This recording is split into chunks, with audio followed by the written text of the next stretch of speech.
여러분 안녕하세요. 오늘은 세계 문학 역사상 가장 위대한 걸작 중 하나를 소개해드리려고 합니다. 러시아의 천재 작가 퓨도르 도스토옙스키가 남긴 마지막 작품, 카라마조프가의 형제들입니다. 이 작품은 단순한 소설이 아닙니다. 인간 존재의 근본 문제를 다룬 철학서이자 신과 악마의 대결을 그린 종교서이며 인간 심리의 가장 어두운 곳까지 파헤친 심리학 교과서입니다. 프로이트는 이 작품을 두고 말했습니다. 인류가 쓴 소설 중 최고의 걸작이라고. 아인슈타인도 이 책을 읽고 깊은 감명을 받았다고 전해집니다. 그만큼 이 작품은 단순히 이야기를 넘어서 인간이란 무엇인가라는 질문에 대한 가장 깊은 답변을 담고 있습니다. 카라마조프가의 형제들은 1879년부터 1880년까지 러시아의 문예지에 연재되었습니다. 그리고 1880년 11월 단행본으로 출간되었습니다.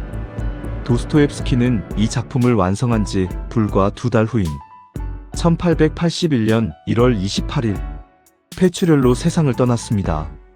그의 장례식에는 3만 명이 넘는 사람들이 모여들었습니다. 러시아 전역이 그의 죽음을 애도했습니다. 흥미로운 사실은 도스토옙스키가 원래 이 작품을 거대한 3부작으로 구상했다는 것입니다.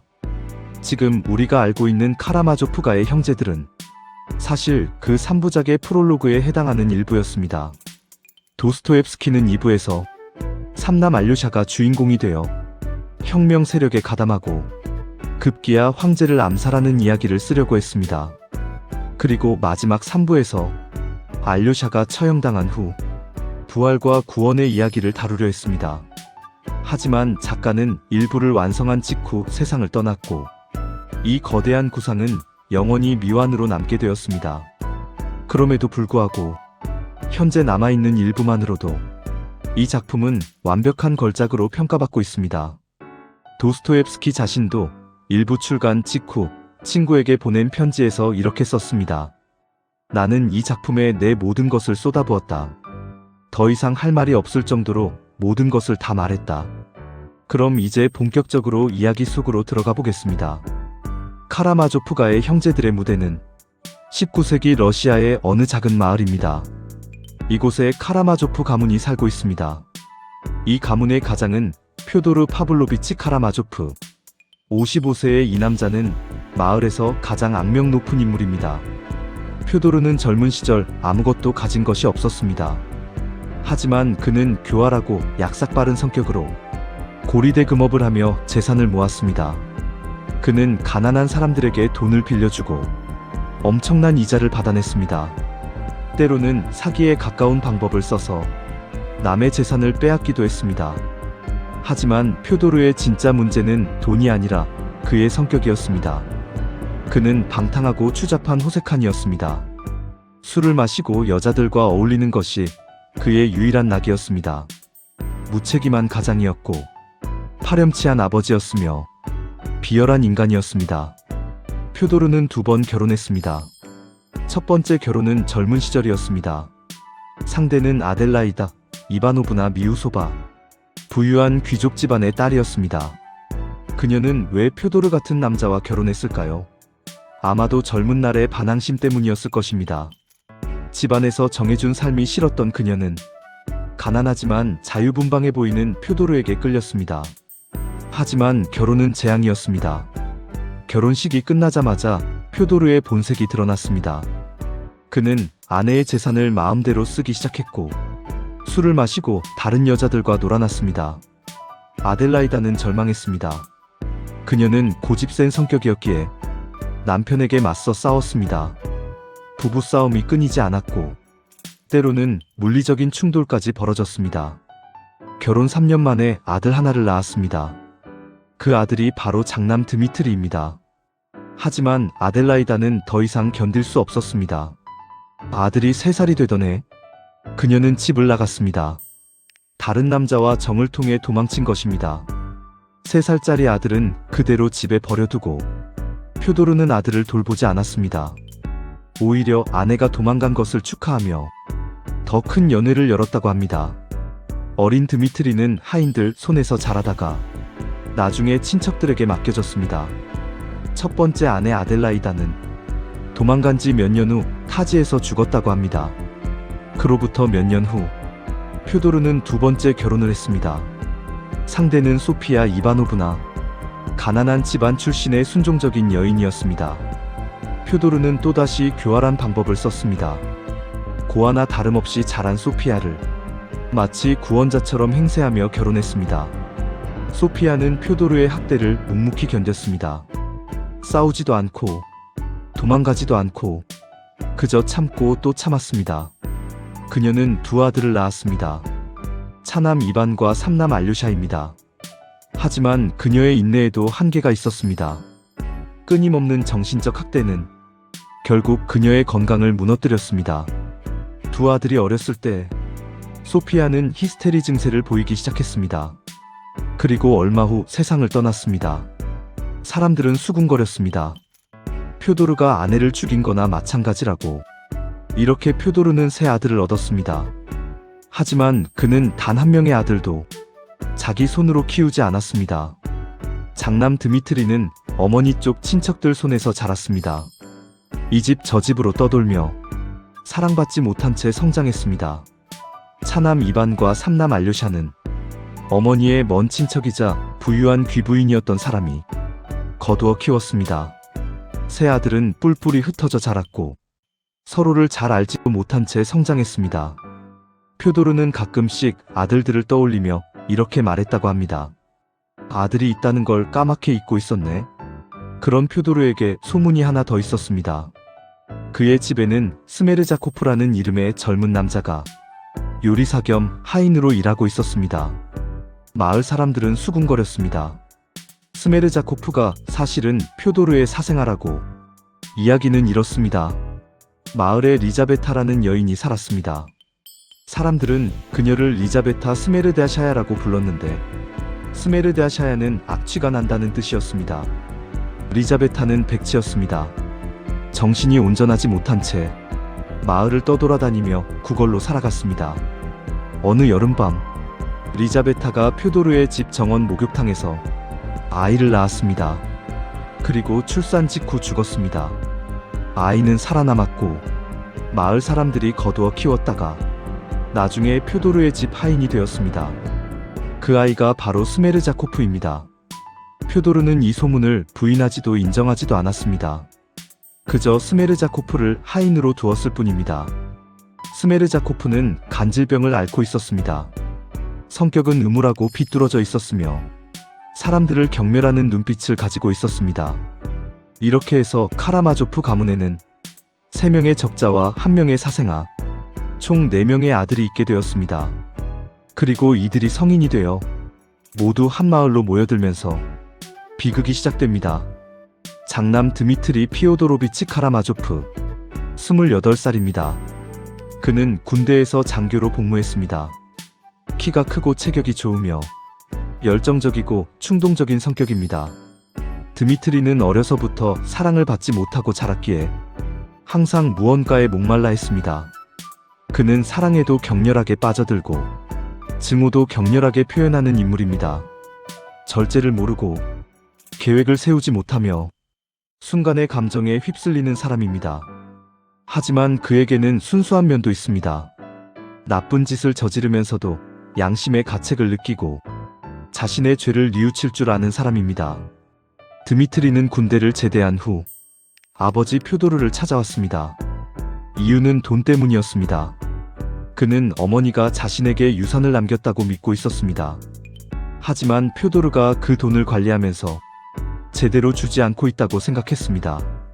드미트리는 아버지에게 따졌습니다. 내 돈을 돌려달라고. 하지만 표도르는 교활하게 대응했습니다. 그는 장부를 내밀며 드미트리가 이미 돈을 다 받아갔다고 주장했습니다. 드미트리가 군대에 있을 때 간간히 돈을 보내달라고 하면 표도르는 돈을 보내주면서 모두 장부에 기록해두었던 것입니다. 표도르는 말했습니다. 내가 너에게 보내준 돈을 모두 합치면 내 어머니의 유산보다 더 많다. 오히려 네가 나에게 빚을 진 것이다. 드미트리는 분노했습니다. 하지만 법적으로는 아버지의 주장을 반박하기 어려웠습니다. 차남 이반 피오도로비치 카라마조프, 23살입니다. 그는 세 형제 중 가장 지적인 인물입니다. 대학에서 자연과학과 철학을 공부했고 신문에 글을 기고하며 생계를 이어가고 있습니다. 이반은 냉철한 이성주의자입니다. 그는 감정보다 논리를 중시하고 신앙보다 이성을 믿는 사람입니다.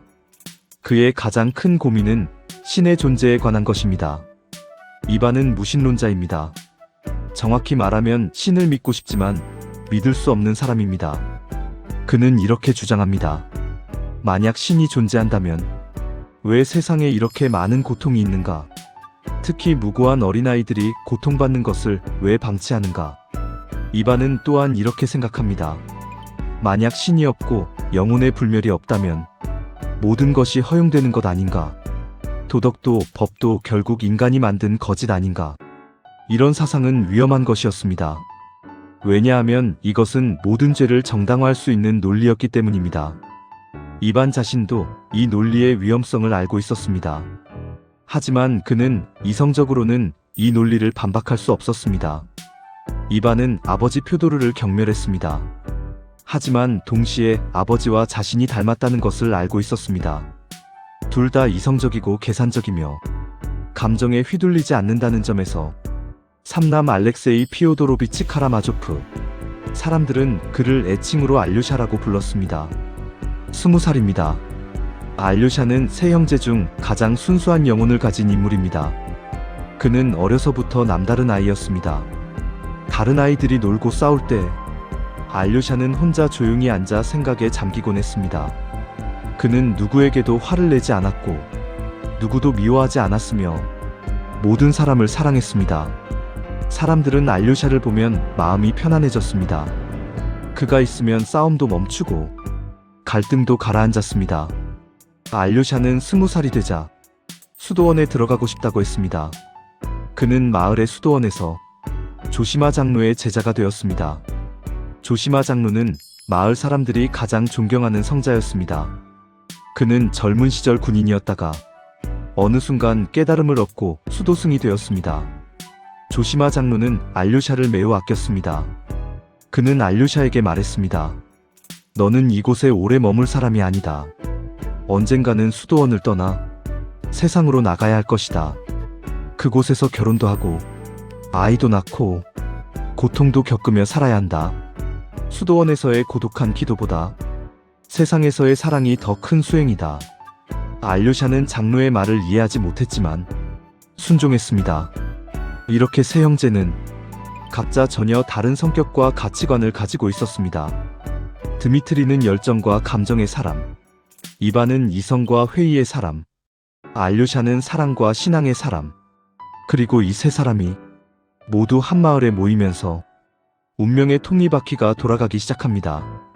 드미트리가 아버지를 찾아온 것은 돈 문제 때문이었습니다. 하지만 곧 더 큰 문제가 발생합니다.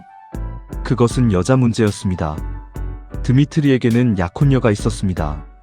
카테리나 이바노브나, 아름답고 고귀하며 자존심이 강한 여인이었습니다. 카테리나와 드미트리의 인연은 특별했습니다. 드미트리가 군대에 있을 때였습니다. 카테리나의 아버지가 군자금 횡령 혐의를 받게 되었습니다. 사실은 횡령이 아니라 그저 일시적으로 돈을 빌려 쓴 것이었지만 공식적으로는 큰 문제가 될 상황이었습니다. 카테리나의 아버지에게는 딸의 지참금으로 모아둔 4,500루블이 있었습니다. 만약 그 돈을 군자금으로 메워 넣으면 문제가 해결되었습니다. 하지만 그러면 딸의 미래가 없어집니다. 카테리나는 이 사실을 알게 되었습니다. 그녀는 결심했습니다. 자신이 돈을 구해오겠다고. 당시 마을에서 가장 방탕하다고 소문난 드미트리 장교를 찾아갔습니다. 드미트리는 우연히 큰 돈을 가지고 있었습니다. 카테리나는 드미트리의 숙소를 찾아가 문을 두드렸습니다. 드미트리는 술에 취해 있었습니다. 그는 문을 열고 카테리나를 보자 왜 왔는지 단번에 알아차렸습니다. 카테리나는 무릎을 꿇고 애원했습니다. 제발 아버지를 구해달라고, 돈을 빌려달라고. 드미트리는 그 순간 선택의 기로에 섰습니다. 그는 방탕한 사람이었습니다. 이런 기회를 이용해 카테리나에게 치욕을 안길 수도 있었습니다. 하지만 드미트리에게는 순수한 면도 있었습니다. 그는 카테리나를 일으켜 세웠습니다. 그리고 깍듯하게 인사하며 돈을 건네주었습니다. 아무 조건도 달지 않고 그저 공손하게 인사하고 돌려보냈습니다. 카테리나는 충격을 받았습니다.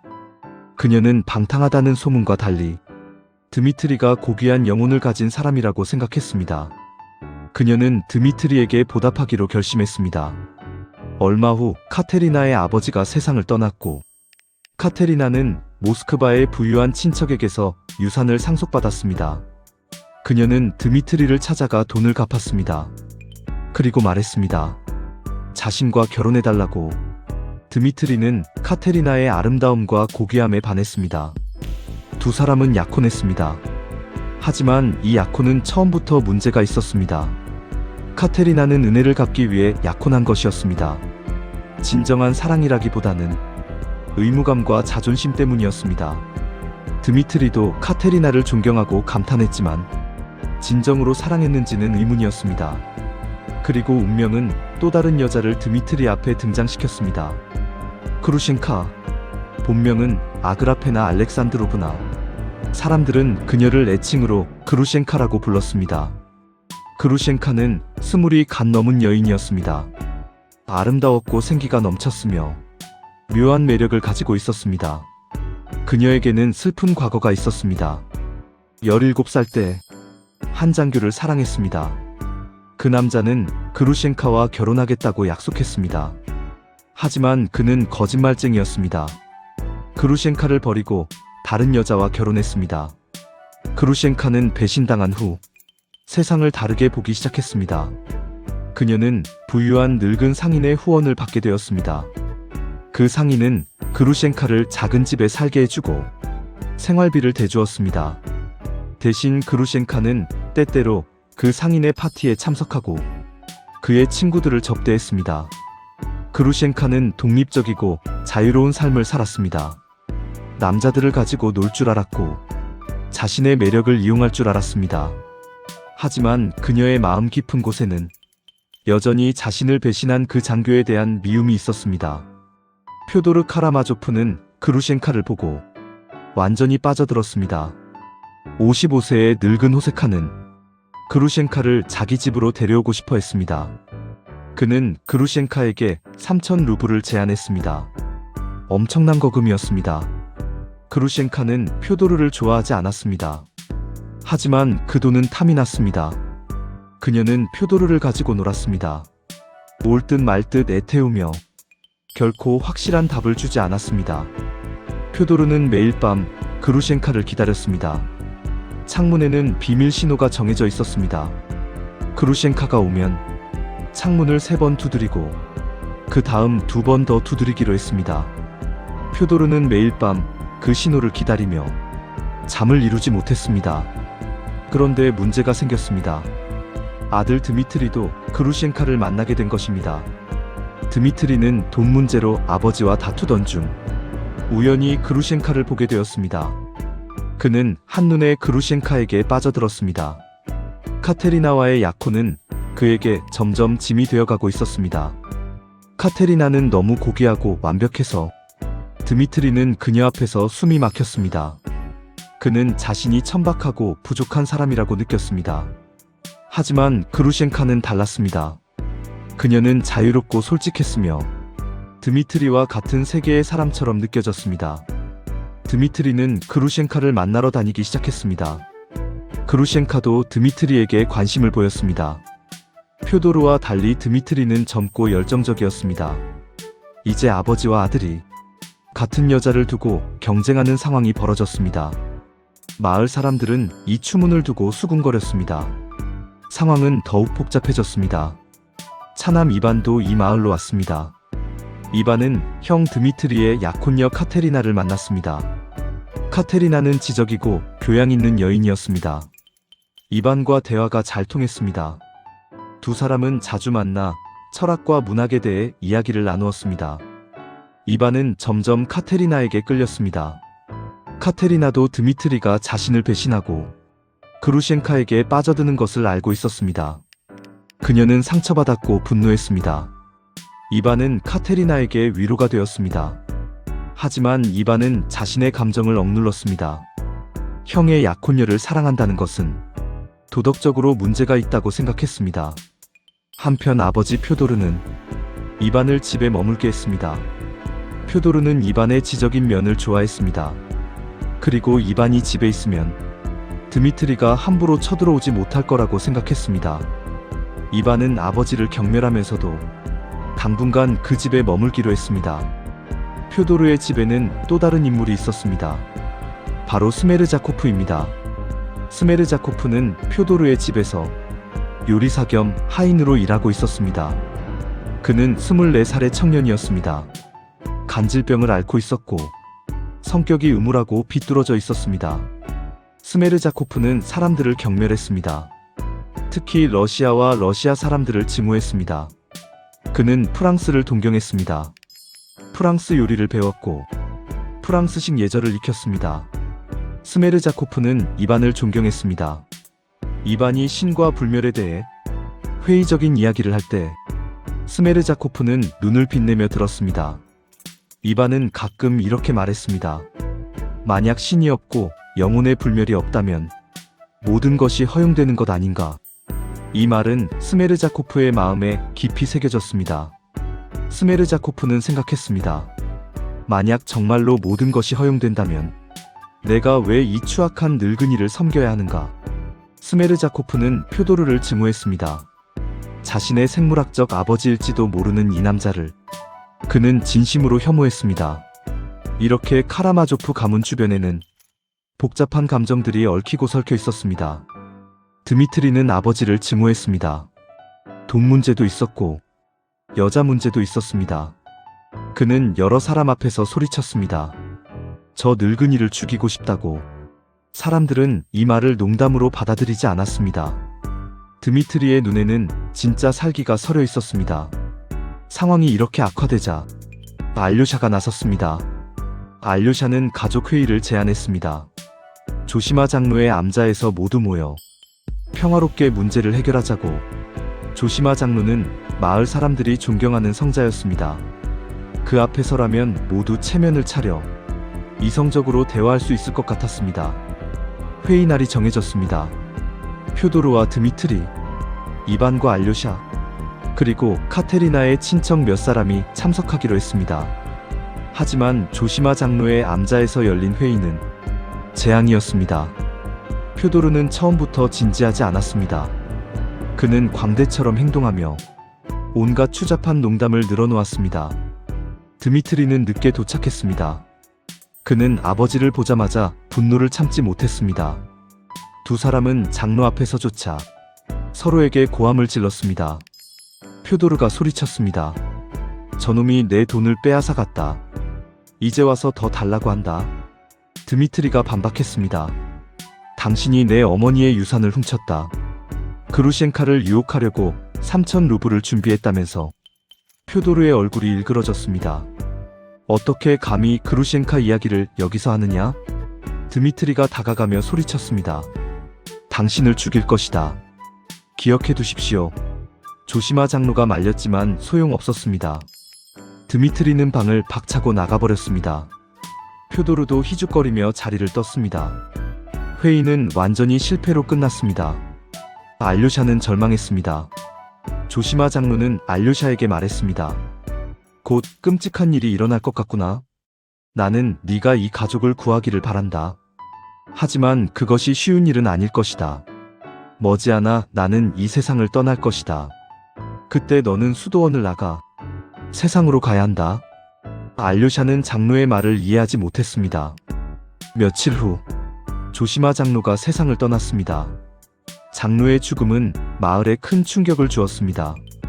사람들은 성자가 죽으면 시신이 썩지 않고 향기가 난다고 믿었습니다. 하지만 조시마 장로의 시신은 예상보다 빨리 부패하기 시작했습니다. 사람들은 실망했습니다. 심지어 일부는 조시마 장로가 진짜 성자가 아니었다고 수군거렸습니다. 알료샤는 큰 정신적 충격을 받았습니다. 그는 장로가 성자라고 믿었습니다. 하지만 시신이 썩는 것을 보며 신앙이 흔들렸습니다. 신은 왜 장로를 보호하지 않는가? 기적은 왜 일어나지 않는가? 알료샤는 절망 속에서 방황했습니다. 그때 그루셴카가 알료샤를 찾아왔습니다. 그루셴카는 알료샤의 순수함을 보며 자신의 삶을 돌아보게 되었습니다. 두 사람은 긴 대화를 나누었습니다. 그루셴카는 자신의 과거를 털어놓았습니다. 17살 때 사랑했던 남자, 그 남자의 배신, 그 후 자신이 살아온 방식. 알료샤는 그루셴카를 판단하지 않았습니다. 단지 그녀의 고통을 이해하려 했습니다. 그루셴카는 울었습니다. 그녀는 말했습니다. 자신이 드미트리와 표도르 사이를 갈라놓았다고. 모든 것이 자기 때문이라고. 알료샤는 말했습니다. 아니다. 당신은 그저 사랑받고 싶었을 뿐이다. 그것은 죄가 아니다. 이 대화 후 알료샤는 다시 믿음을 회복했습니다. 그는 깨달았습니다. 기적은 시신이 썩지 않는 것이 아니라 사람의 마음이 변하는 것이라고.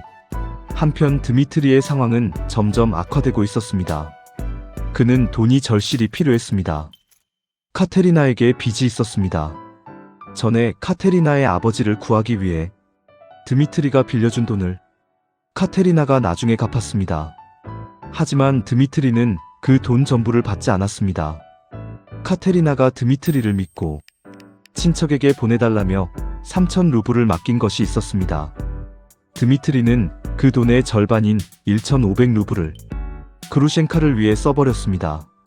한 번의 밤 파티에서 모두 써버린 것입니다. 나머지 1,500 루블은 드미트리가 작은 주머니를 만들어 가슴에 걸고 다녔습니다. 그는 스스로에게 말했습니다. 이것은 카테리나에게 돌려줘야 할 돈이다. 절대 쓰면 안 된다. 하지만 그 돈이 있다는 사실 자체가 드미트리를 괴롭혔습니다. 언제든 쓸 수 있는 돈이 가슴에 있는데 그루셴카를 위해 쓰고 싶은 유혹이 컸습니다. 드미트리는 여기저기 돌아다니며 돈을 구하려 했습니다. 친척들을 찾아가 빌려달라고 했지만 아무도 빌려주지 않았습니다. 그는 자신이 물려받은 작은 숲을 팔려고 했지만 죗값을 받을 수 없었습니다. 드미트리는 점점 절망에 빠져갔습니다. 그리고 어느 날 그는 청동 막자 사발을 빻는 공을 주었습니다. 무게가 300g 정도 되는 손에 쥐기 딱 좋은 크기였습니다. 드미트리는 그것을 주머니에 넣고 다녔습니다. 왜 그런지 스스로도 확실히 알 수 없었습니다. 그리고 어느 날 밤 결정적인 사건이 일어났습니다.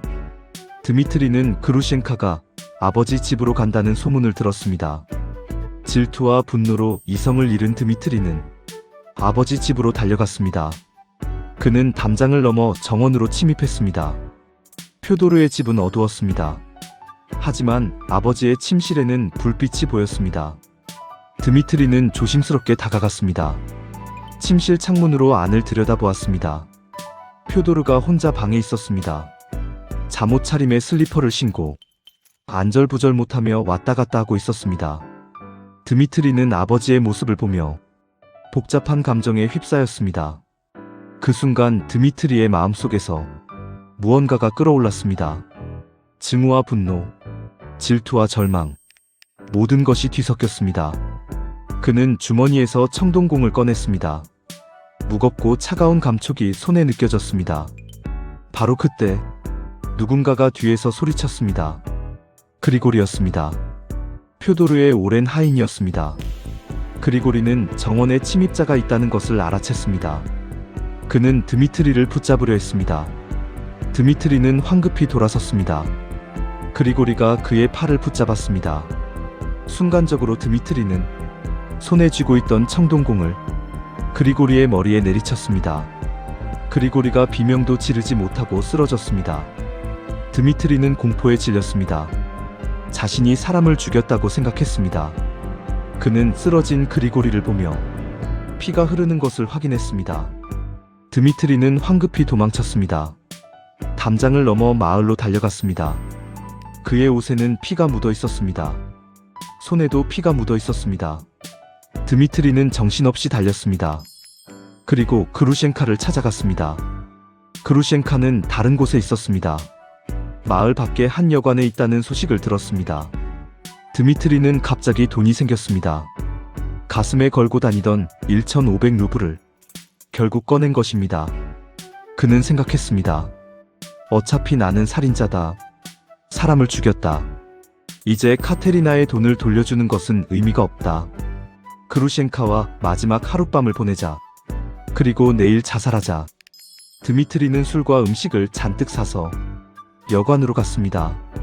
그곳에서 그루셴카를 만났습니다. 그루셴카도 특별한 하룻밤을 보내고 있었습니다.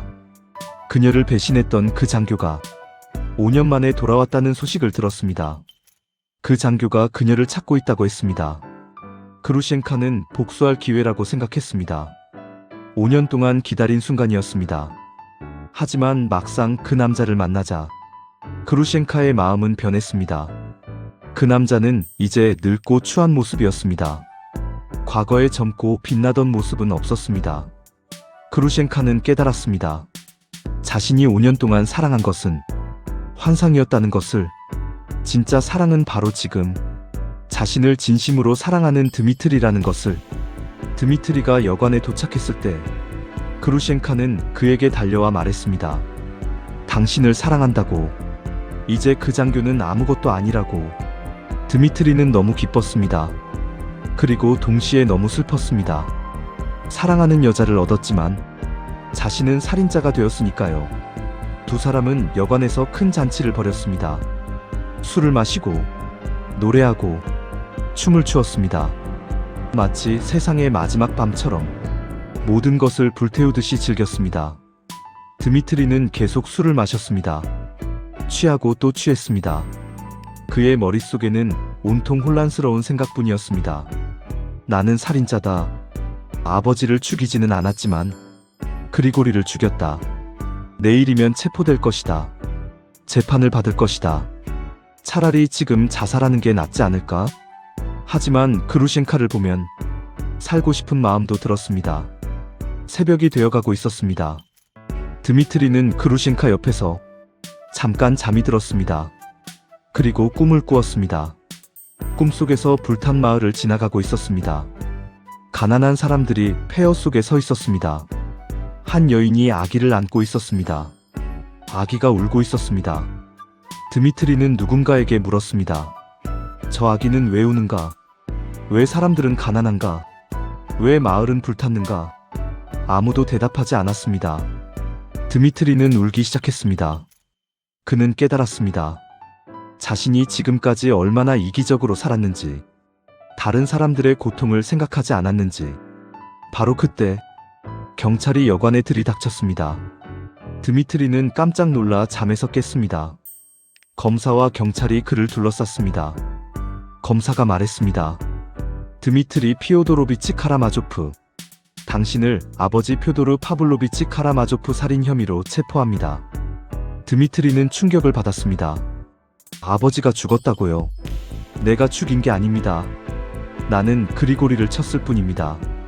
검사는 차갑게 말했습니다. 그리고리는 살아있습니다. 중상을 입었지만 죽지 않았습니다. 하지만 당신의 아버지는 어젯밤 자기 방에서 머리가 지식여진 채 발견되었습니다. 살인 무기는 청동으로 된 무거운 물건으로 추정됩니다. 바로 당신이 가지고 다니던 것과 같은. 그리고 아버지가 준비해둔 3,000루블이 사라졌습니다.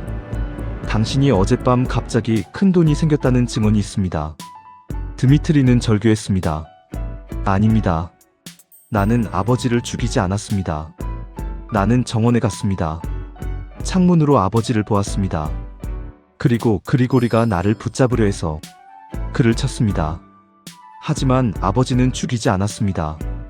검사가 물었습니다. 그렇다면 그 돈은 어디서 났습니까? 드미트리는 대답할 수 없었습니다. 진실을 말하면 카테리나를 배신한 사실이 드러나고 그녀의 명예가 손상될 것이었습니다. 하지만 거짓말을 하면 살인범으로 몰릴 것이었습니다. 드미트리는 고민했습니다. 신문은 계속되었습니다. 검사는 하나하나 증거를 제시했습니다. 드미트리가 여러 사람 앞에서 아버지를 죽이겠다고 말한 증언들, 드미트리가 청동공을 가지고 다녔다는 증언, 드미트리가 어젯밤 아버지 집 정원에 침입했다는 증언, 드미트리가 피를 묻힌 채 도망갔다는 증언, 드미트리가 갑자기 큰 돈을 가지고 나타났다는 증언, 모든 것이 드미트리를 가리키고 있었습니다. 드미트리는 절망했습니다. 그는 마침내 결심했습니다. 진실을 말하기로.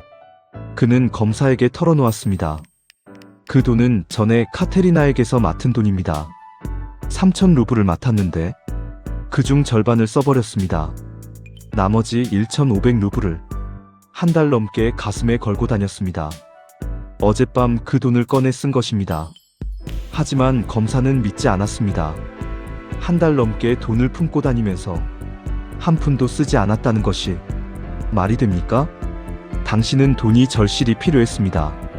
그루셴카를 위해 돈이 필요했습니다. 그런데 1,500 루블을 품고 다니면서 쓰지 않았다고요. 이것은 불가능한 이야기입니다. 드미트리는 설명하려 했습니다. 그것은 나의 수치였습니다. 카테리나를 배신한 증거였습니다. 그 돈을 쓰는 순간 나는 완전한 도둑이 되는 것이었습니다. 그래서 차라리 죽는 한이 있어도 그 돈만큼은 지키려고 했습니다. 언젠가 카테리나에게 돌려줄 수 있기를 바라며. 하지만 어젯밤 나는 살인을 저질렀다고 생각했습니다. 그리고리를 죽였다고 생각했습니다. 그래서 생각했습니다. 어차피 나는 끝장이다. 이제 그 돈을 지킬 이유가 없다. 마지막 하룻밤을 그루셴카와 보내고 아침에 자살하려고 했습니다. 드미트리의 설명은 진실했습니다. 하지만 너무 복잡하고 비논리적으로 들렸습니다. 검사는 고개를 저었습니다. 당신의 이야기는 믿기 어렵습니다. 차라리 이렇게 추정하는 것이 합리적입니다. 당신은 아버지가 준비해둔 3,000 루블을 알고 있었습니다. 당신은 그 돈이 절실히 필요했습니다. 어젯밤 당신은 아버지 집에 침입했습니다. 그리고 아버지를 살해하고 그 3,000 루블을 훔쳤습니다. 그리고리가 당신을 발견하자 그를 쳐서 쓰러뜨렸습니다. 그리고 도망쳐서 여관에서 그 돈을 썼습니다. 이것이 합리적인 추론입니다. 드미트리는 절규했습니다. 아닙니다. 나는 아버지를 죽이지 않았습니다. 내가 살인자라는 증거를 대십시오. 검사가 말했습니다. 증거는 충분합니다. 동기도 있고 기회도 있고 물증도 있습니다. 드미트리는 감옥에 수감되었습니다. 마을 전체가 이 사건으로 떠들썩했습니다. 사람들은 드미트리가 아버지를 죽였다고 믿었습니다. 하지만 가족들은 혼란에 빠졌습니다. 알료샤는 형이 무죄라고 확신했습니다. 그는 드미트리의 영혼을 알고 있었습니다. 드미트리는 충동적이고 격렬하지만 실제로 살인을 저지를 사람은 아니었습니다. 이반은 복잡한 심정이었습니다. 그는 형이 아버지를 죽이지 않았다고 생각했습니다. 하지만 동시에 형이 아버지를 죽이고 싶어 했다는 것도 알고 있었습니다. 그리고 자신도 마찬가지였습니다. 이반 자신도 아버지의 죽음을 바랐습니다. 이반은 괴로워했습니다. 카테리나는 드미트리를 구하기로 결심했습니다. 그녀는 드미트리에게 배신당했지만 여전히 그를 사랑했습니다. 아니, 정확히는 사랑과 증오가 뒤섞인 복잡한 감정이었습니다. 카테리나는 유능한 변호사를 고용했습니다. 그리고 드미트리를 위해 증언할 준비를 했습니다. 그루셴카는 드미트리를 면회하며 자신이 모든 것의 원인이라고 자책했습니다. 만약 자기가 없었다면 드미트리가 이런 일을 당하지 않았을 거라고. 드미트리는 그루셴카를 위로했습니다.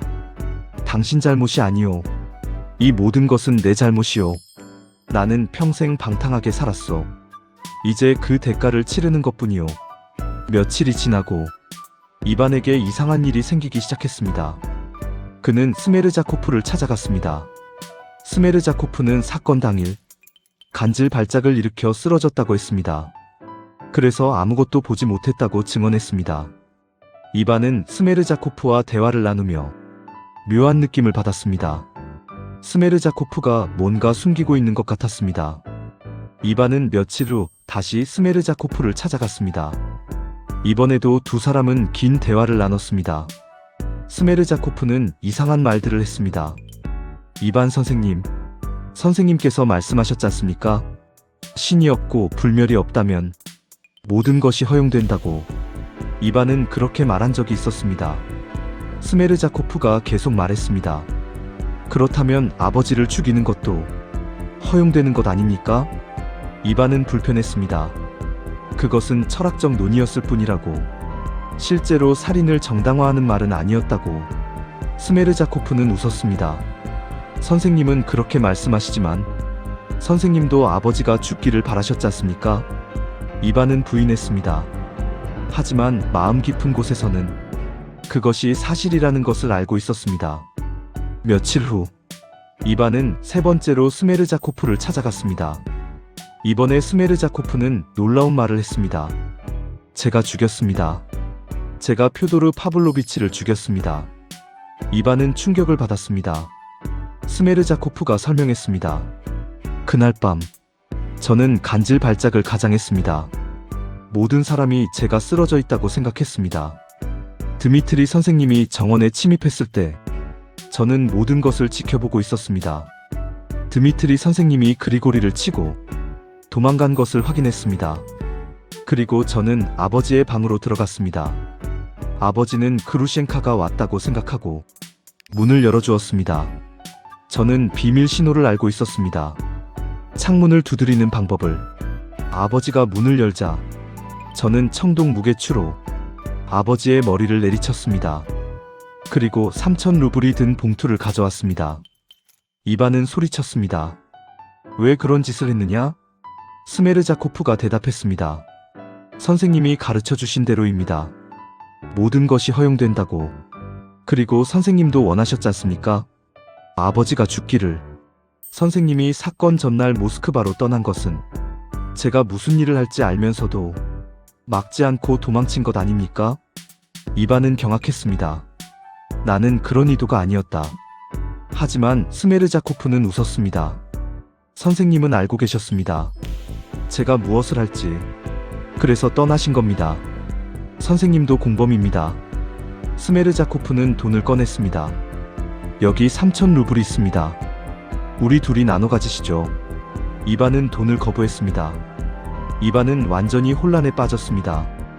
자신의 사상이 이런 끔찍한 결과를 낳았다는 것, 자신도 모르게 살인의 공범이 되었다는 것. 이반은 정신적으로 무너지기 시작했습니다. 그는 밤마다 악몽을 꾸었습니다. 그리고 환각을 보기 시작했습니다.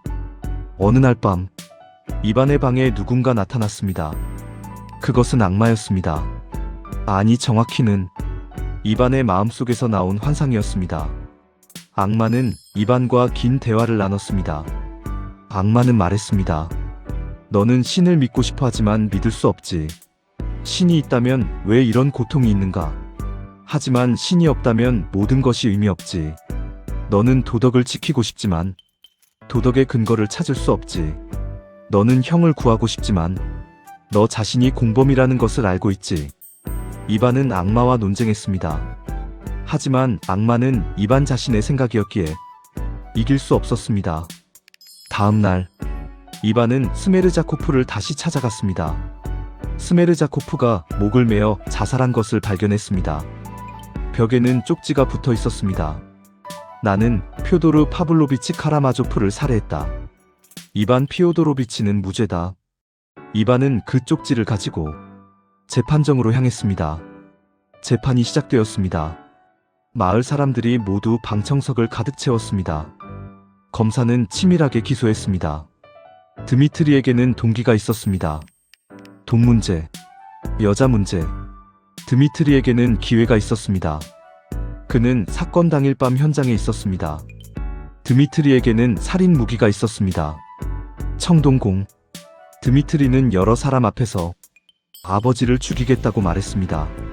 드미트리는 그리고리를 쳐서 쓰러뜨렸습니다. 그 다음 아버지를 죽이는 것은 자연스러운 수순이었습니다. 드미트리는 사건 직후 갑자기 큰 돈을 가지고 나타났습니다. 검사는 결론지었습니다. 모든 증거가 피고인을 가리킵니다. 피고인은 친부를 살해한 페르나입니다. 변호사가 나섰습니다. 변호사는 다른 가능성을 제시했습니다. 증거는 정황 증거일 뿐입니다. 결정적인 물증은 없습니다. 살인 무기도 발견되지 않았습니다. 피고인이 가지고 다니던 청동공은 그리고리를 쳤을 뿐입니다. 돈도 아버지에게서 훔친 것이 아니라 전에 맡았던 돈일 수 있습니다. 피고인은 충동적이고 격렬한 성격이지만 실제로 살인을 저지를 사람은 아닙니다. 변호사는 계속해서 변론했습니다.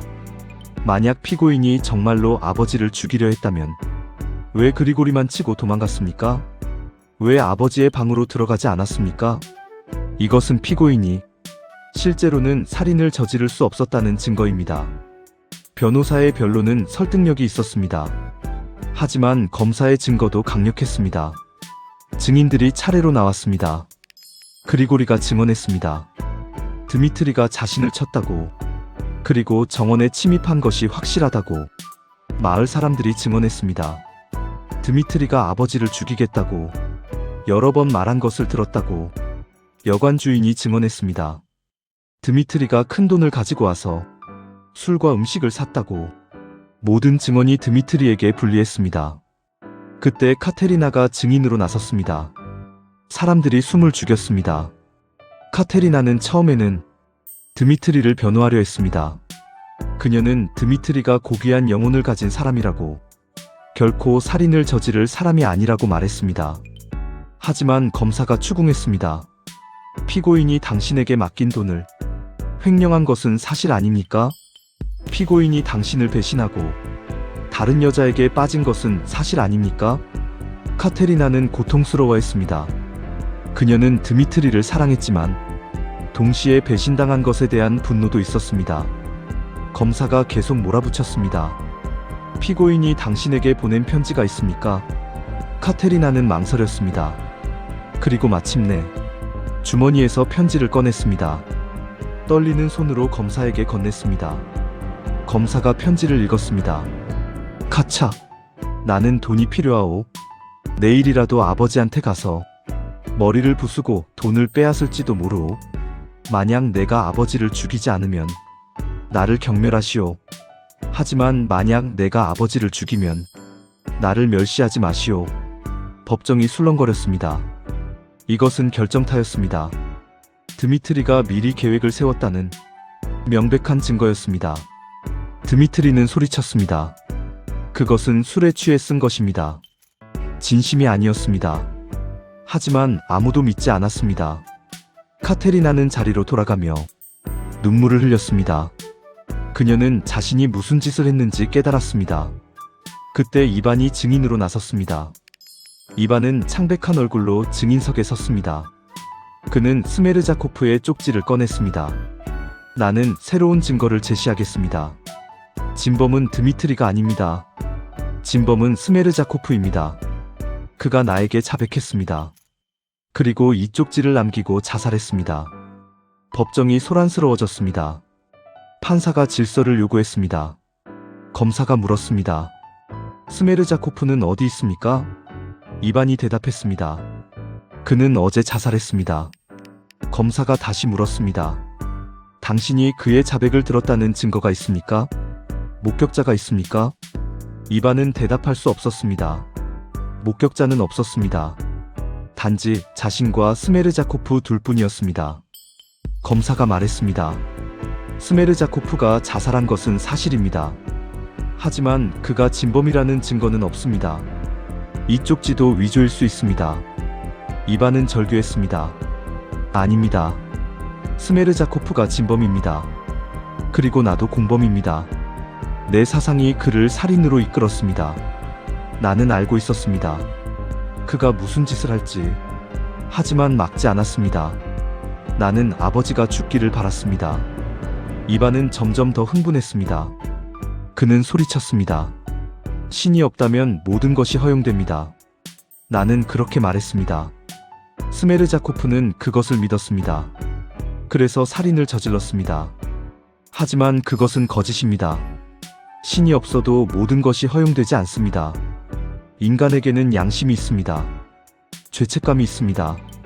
나는 지금 고통받고 있습니다. 스메르자코프도 고통받다가 자살했습니다. 이반은 환각을 보기 시작했습니다. 그는 법정에서 악마를 보았습니다. 저기 악마가 있다. 저기 앉아서 나를 비웃고 있다. 이반은 비틀거렸습니다. 그리고 쓰러졌습니다. 사람들이 달려가 이반을 부축했습니다. 의사가 진찰했습니다. 뇌염으로 인한 선망 증세입니다. 즉시 입원이 필요합니다. 이반은 법정에서 실려나갔습니다. 재판은 계속되었습니다. 하지만 이반의 증언은 정신 이상자의 헛소리로 받아들여졌습니다. 변호사가 최종 변론을 했습니다. 검사도 최종 구형을 했습니다. 이제 배심원들이 판결을 내릴 차례였습니다. 드미트리는 마지막으로 말할 기회를 얻었습니다. 신사숙녀 여러분, 나는 아버지를 죽이지 않았습니다. 하지만 죽이고 싶어 한 것은 사실입니다. 그 죄를 나는 인정합니다. 나는 평생 방탕하게 살았습니다. 많은 사람들에게 상처를 주었습니다. 그 모든 죄를 나는 인정합니다. 하지만 살인만큼은 정말로 저지르지 않았습니다. 만약 여러분이 나를 유죄로 판결한다면 나는 그것을 받아들이겠습니다. 고통을 통해 나는 새로운 사람으로 태어날 것입니다. 드미트리는 자리에 앉았습니다. 배심원들이 평의를 위해 퇴장했습니다. 긴 시간이 흘렀습니다. 사람들은 숨을 죽이고 기다렸습니다. 배심원들이 돌아왔습니다. 판사가 물었습니다. 판결이 무엇입니까? 배심원장이 일어서서 말했습니다. 유죄. 법정에 탄식이 흘렀습니다. 그루셴카가 울부짖었습니다. 알료샤가 고개를 숙였습니다. 카테리나는 얼굴을 가렸습니다. 판사가 선고했습니다. 피고인 드미트리 피오도로비치 카라마조프에게 친부 살해죄로 시베리아 유형 20년을 선고한다. 드미트리는 조용히 일어섰습니다. 그의 얼굴에는 이상하게도 평화로운 표정이 있었습니다. 재판이 끝난 후 가족들이 드미트리를 면회했습니다. 그루셴카가 말했습니다. 나도 당신을 따라가겠어요. 시베리아 어디든 당신과 함께 할게요. 드미트리가 그녀의 손을 잡았습니다. 고맙소. 당신이 있으면 나는 견딜 수 있을 것이오. 알료샤가 말했습니다. 형님은 무죄예요. 언젠가 진실이 밝혀질 거예요. 드미트리가 웃었습니다. 진실이 무엇인지는 중요하지 않아. 나는 죽이고 싶어 했으니까. 그 죄는 벌을 받아야 해. 시베리아에서 고통을 겪으며 나는 정화될 거야. 새로운 사람으로 태어날 거야. 카테리나가 면회를 왔습니다. 그녀는 드미트리 앞에 무릎을 꿇었습니다. 용서해 주세요. 제가 당신을 배신했어요. 드미트리가 그녀를 일으켜 세웠습니다. 아니요. 당신은 진실을 말한 것뿐이요. 그 편지는 내가 쓴 것이요. 당신 잘못이 아니요. 이제 이반을 돌보시오. 그가 당신을 필요로 할 거요. 한편 이반은 병원에 입원했습니다. 그는 심한 뇌염으로 고통받고 있었습니다. 카테리나가 그를 간호했습니다. 알료샤는 모든 사람을 위로했습니다. 그는 형 드미트리를 면회하고 이반을 병문안하고 카테리나를 위로했습니다. 알료샤에게는 또 다른 임무가 있었습니다. 마을의 소년들을 돌보는 것이었습니다. 알료샤는 일류샤라는 소년과 가까웠습니다. 일류샤는 가난한 퇴역 장교의 아들이었습니다. 일류샤는 아버지를 사랑했지만 아버지가 가난하고 존경받지 못하는 것을 부끄러워했습니다. 어느 날 드미트리가 일류샤의 아버지를 모욕했습니다. 일류샤는 아버지를 변호하려 했지만 작은 소년이 할 수 있는 일은 없었습니다. 일류샤는 그 일로 큰 상처를 받았습니다. 그리고 병이 들었습니다. 알료샤는 일류샤를 자주 찾아갔습니다. 일류샤의 친구들도 함께 찾아갔습니다. 소년들은 일류샤를 위로하고 함께 놀아주었습니다. 하지만 일류샤의 병은 점점 악화되었습니다. 어느 날 일류샤가 세상을 떠났습니다. 소년들은 모두 모여 일류샤를 추도했습니다. 장례식 후 알료샤는 소년들을 모아놓고 말했습니다. 얘들아, 오늘 우리가 느끼는 슬픔을 평생 기억하자. 일류샤를 기억하자. 그의 용기와 아버지 사랑을 기억하자. 착한 기억은 우리 인생에서 가장 소중한 것이란다. 너희가 훗날 어른이 되어 악한 생각이 들 때 오늘 이 순간을 기억하렴. 그러면 너희는 다시 착한 사람이 될 수 있을 거야. 사람은 이렇게 서로를 기억하며 서로를 구원할 수 있단다. 소년들이 외쳤습니다. 카라마조프 만세. 우리는 영원히 기억할 거예요. 알료샤는 소년들을 보며 생각했습니다. 조시마 장로님이 말씀하셨지. 수도원의 고독보다 세상에서의 사랑이 더 큰 수행이라고. 이제 나는 이해합니다. 신앙은 기도실에만 있는 것이 아니라 이렇게 사람들 사이에 있는 것이라고. 사랑과 연민과 기억. 이것이 진정한 신앙이라고. 이렇게 카라마조프가의 비극적인 이야기는 한편으로는 절망으로 또 한편으로는 희망으로 끝을 맺습니다. 표도르는 자신의 탐욕과 방탕함으로 파멸했습니다. 드미트리는 죄를 짓지 않았지만 죄를 짓고 싶어 한 것에 대한 벌을 받았습니다. 이반은 자신의 사상이 낳은 결과를 감당하지 못하고 정신적 붕괴를 겪었습니다. 스메르자코프는 이성의 논리를 따라 살인을 저질렀지만 결국 양심의 고통을 견디지 못하고 자살했습니다. 하지만 희망도 있습니다. 드미트리는 고통을 통해 정화되기를 바랍니다. 그루셴카는 진정한 사랑을 찾았습니다. 카테리나는 자신의 자존심을 내려놓고 용서를 배웠습니다. 알료샤는 세상 속에서 사랑을 실천하는 법을 배웠습니다. 도스토옙스키는 이 작품을 통해 인간 존재의 모든 면을 보여주었습니다. 욕망과 탐욕, 증오와 복수, 사랑과 희생, 죄와 벌, 절망과 구원, 그리고 무엇보다 가장 근본적인 질문을 던졌습니다. 신은 존재하는가? 영혼은 불멸하는가? 만약 신이 없다면 모든 것이 허용되는가? 인간은 무엇으로 사는가? 이 작품은 이런 질문들에 대한 하나의 명확한 답을 주지 않습니다. 오히려 다양한 가능성을 보여줍니다.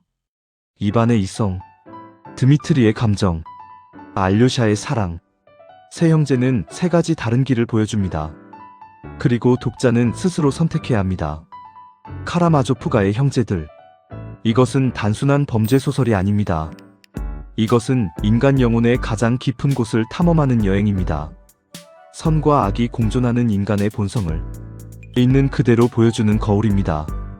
도스토옙스키는 59세의 나이로 평생의 고민을 이 작품에 쏟아부었습니다. 그리고 완성 2달 후 그는 이 세상을 떠났습니다. 마치 모든 것을 다 말하고 떠난 것처럼. 이것이 카라마조프가의 형제들의 이야기입니다. 오늘은 여기까지입니다. 다음 시간에는 이 작품의 더 깊은 의미를 살펴보겠습니다. 특히 대신문관 장면, 도스토옙스키의 생애와 사상, 이 작품이 후대에 미친 영향, 그리고 왜 이 작품이 140년이 지난 지금도 여전히 읽히고 있는지, 그 이유를 함께 탐구해 보겠습니다. 시청해주셔서 감사합니다.